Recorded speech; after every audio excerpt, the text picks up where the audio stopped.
मनाया जा रहा है। इस कार्यक्रम के हमारे आदिवासी समाज के आयोजक भाई नितेश जी, अरविंद जी, विक्रम जी, रावत जी, रतन जी और आदिवासी समाज के सभी उपस्थित मेरे आदिवासी भाइयों बहनों, सबको राम राम। भाइयों बहनों, यहां पर मंच से बहुत देर पहले बात हुई होगी। अब क्या क्या बात हुई, क्या क्या चर्चा हुई, मैं थोड़ा सा लेट हो गया, लेकिन भाइयों बहनों मैं आप सबको कहना चाहता हूं, इस देश को आजाद हुए करीब 75 वर्ष हो गए। 75 वर्ष के बाद आज आदिवासी भाई बहन बहुत अच्छी जगह है। मैं भी आदिवासियों के बीच में बड़ा हुआ।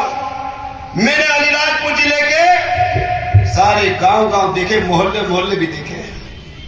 मैं 25 साल पहले से घूम रहा हूं इस अलीराजपुर जिले में, लेकिन आज मुझे कहते प्रसन्नता होती।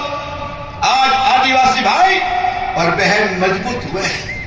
उसका एक ही कारण है कि हमारे आदिवासी भाई बहन शिक्षित हुए हैं। और मैं आपसे कहना चाहता हूं, मेरे आदिवासी भाई बहन, जो बच्चे पढ़ रहे, बेटियां पढ़ रही है, उनको इस अवसर पे हमको संकल्प लेना चाहिए और लक्ष्य तय करना चाहिए कि मैं पढ़ूंगी, लिखूंगी, पढ़ूंगा और मैं ये बनूंगा। ये लक्ष्य आपको तय करना पड़ेगा, तो आपको आगे बढ़ने से कोई रोक नहीं सकता। मेरे भाइयों बहनों, आज आदिवासी भाई बहन, हम गरीब की बात करते हैं, हम कमजोरी की बात करते हैं। आज गरीब क्यों है, कमजोर क्यों है? आपने से पूछिए, आप लोग आपने आपसे पूछो, आप गरीब है तो क्यों गरीब है? आज जो मेहनत करता है उसको आगे बढ़ने से कोई रोक नहीं सकता।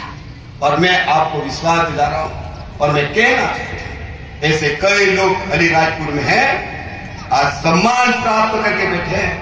अलीराजपुर जिले के हमारे 5 IAS कलेक्टर हैं।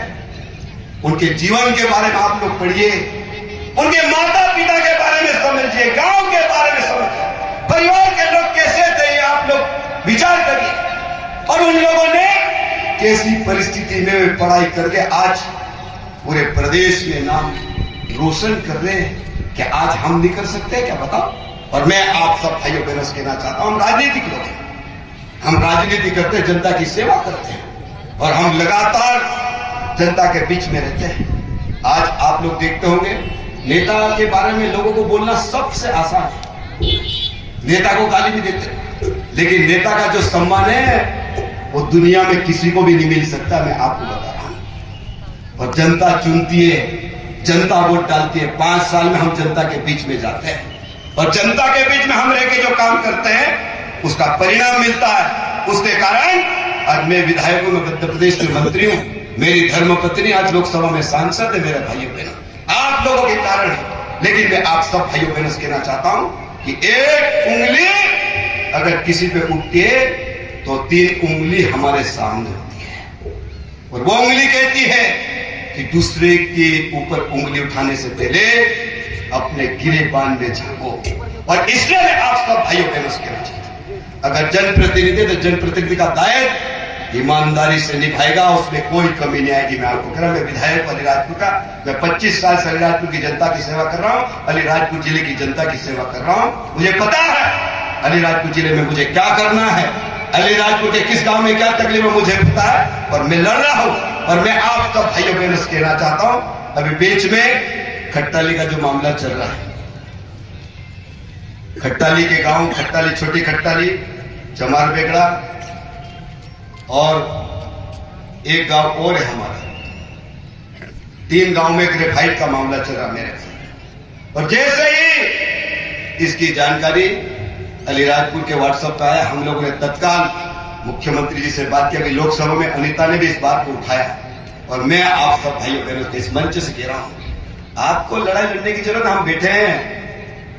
मैंने खट्टाली में भी जाके कहा, मैंने व्हाट्सएप पे भी कहा कि आपके लिए हम बने हैं तो आपको लड़ने की जरूरत नहीं, हम लड़ेंगे। आपकी 1 इंच जमीन भी किसी की कोई ताकत नहीं ले सकती। मेरे भाइयों, मैं आपको विश्वास दिला रहा हूं।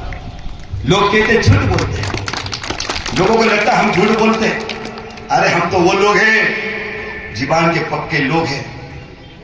अगर एक बार जीबान में कह दिया कि ये होगा तो होगा, ये जीबान करने वाले लोग हैं, और जीबान करने के बाद बदलने वाले लोग नहीं। और इसीलिए मैं आप सब भाइयों बहनों को कहना चाहता हूं कि आदिवासी समाज के इस दिवस के अवसर पर आपको घबराने की जरूरत नहीं है। मध्य प्रदेश की सरकार ने हमको अधिकार दिए। आज पैसा एक्ट कानून लागू है। आप लोग पैसा एक्ट कानून को पढ़िए। पैसा एक्ट कानून में जब तक हमारे गांव के लोग, गांव के सरपंच, पटेल, तड़वी पैसा एक्ट का अध्यक्ष एक अगर कहते कि इस जमीन को हाथ भी नहीं लगा सकते थे, तो किसी को ताकत ही नहीं है। ये अधिकार हमारे पास है, अधिकार है, लेकिन उसको पढ़ने की आवश्यकता है, समझने की आवश्यकता है। और इसलिए मैं आप सब भाइयों बहनों से कहना चाहता हूं, घबराने की जरूरत नहीं। दूसरी बात, यहाँ पे मेरे भाई बहन बहुत सारे कर्मचारी है, शिक्षक है, पटवारी है, सचिव है, रोजगार सहायक है, आंगनवाड़ी कार्यकर्ता है। मैं सब भाइयों बहनों से कहना चाहता हूं, मैंने पहले ही कहा कि उंगली एक उठ के सामने तीर देती है। हम सब लोग अपना दायित्व निभाएं। मास्टर 4 घंटे पढ़ाना चाहिए। तनख्वाह मिल रही है 1-1 लाख, 70,000, 80,000, 90,000 रुपये तनख्वाह मिल रही है। क्या मास्टर हमारे समाज का जिस स्कूल में उसको नौकरी दी है वहां से तनख्वाह मिल रही है, वो मास्टर हमारे आदिवासी भाई बहन के बच्चों को पढ़ा रहा क्या? सबसे पहले वहां देखना। और जितने भी भाई बहन शिक्षक में बुराई नहीं कर रहा, लेकिन जब हम हमारे समाज की बात करते हैं तो सबसे पहला दायित्व हमारा है कि हमारा कर्तव्य क्या है।